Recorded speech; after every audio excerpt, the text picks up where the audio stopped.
ஏற்ற களங்கள் எதிர்பொங்கி மீதளிப்ப மாற்றாதே பால் சொரியும் வள்ளல் பெரும் பசுக்கள் ஆற்றப்படைத்தான் மகனே அறிவுராய்.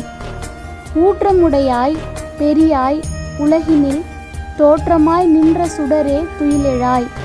மாற்றார் உனக்கு வலிந்தொலைந்துன் வாசற்கண் ஆற்றாது வந்துன் அடிபணியுமா போலே போற்றியாம் வந்தோம் புகழ்ந்தேலோர் எம்பாவாய். அனைவருக்கும் வணக்கம். இன்று மார்கழி மாதம் 21ஆம் நாள். அதனால திருப்பாவையின் 21வது பாசுரத்தை பார்த்துக்கிட்டு இருக்கோம். இந்த பாசுரத்திலையும் கண்ணனை எழுப்பி தங்களை பார்க்கும்படியாக கேட்டுக்கொள்ளக்கூடிய ஒரு பாசுரம் தான் இது. ஏற்கனவே நம்ம 3வது பாசுரம், அதாவது ஓங்கி உலகளந்த உத்தமன் பேர்பாடி அப்படிங்கிற பாசுரத்தில் மாடுகளினுடைய சிறப்பை பற்றி சொல்லியிருந்தாங்க. அதுக்கப்புறம் 11, 12 இந்த பாசுரங்கள்லாம் கூட அந்த ஆயர்பாடியில் இருக்கக்கூடிய மாடுகள் பசுக்கள் எவ்வாறு பால் கறக்கும் அப்படிங்கிறத பற்றி சொல்லியிருந்தாங்க. இந்த பாசுரத்துலேயும் அதை திருப்பி மிக அழகாக சொல்கிறாங்க பாருங்கள். ஏற்ற கலங்கள் எதிர்பொங்கி, பால் கறக்கிறதுக்காக கலங்கள் பாத்திரங்கள் கொண்டு வராங்க. அது நிறைஞ்சி வழிதான் மீதளிப்ப. அந்த மாதிரி பால் கறக்கிறதுக்காக கொண்டு வந்த பாத்திரங்கள் முழுமையடைகிறது மட்டும் இல்லாமல் அது நிரம்பி கீழே வழிகிற அளவுக்கு பால்களை சொரியக்கூடிய மாடுகளை உடையவன் யாரு அப்படின்னா நந்தகோபன். அவனுடைய திருமகன் தான் இந்த கண்ணன் அப்படின்னு சொல்கிறாங்க. அதுதான் ஏற்ற கலங்கள் எதிர்பொங்கி மீதளிப்ப மாற்றாதே. அந்த பாத்திரம் நிறையாது, இல்லை பால் கறக்க முடியாது அப்படிலாம் இல்லையா.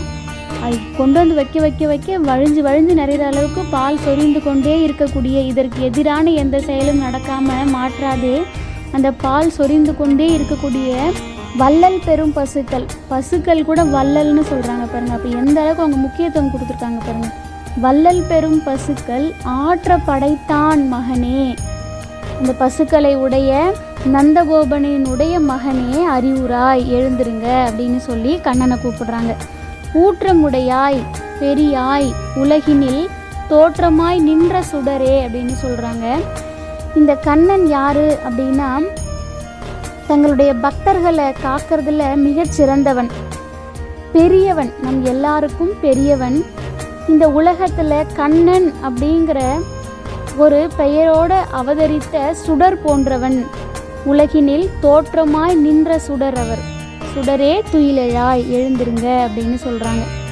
மாற்றார் உனக்கு வலிந்தொலைந்துன் வாசற்கண்.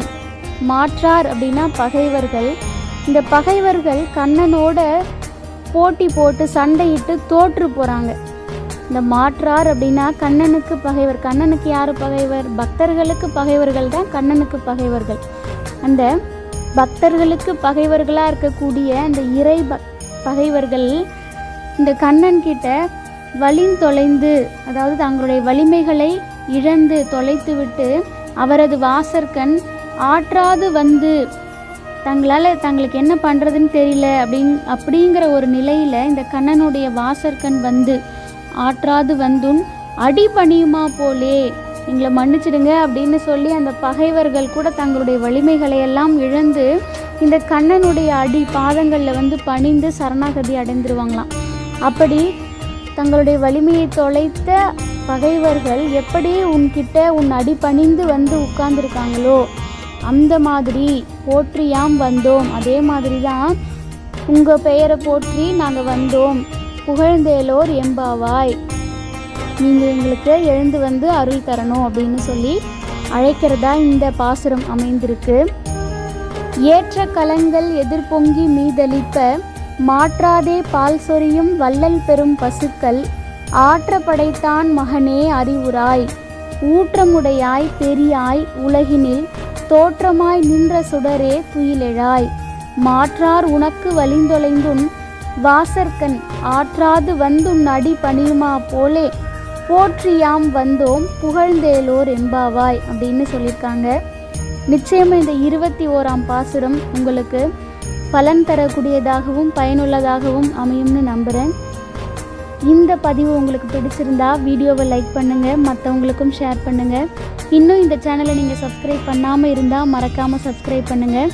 நாளை 22ஆம் பாசுரத்தோடு உங்களை சந்திக்கிறேன். நன்றி.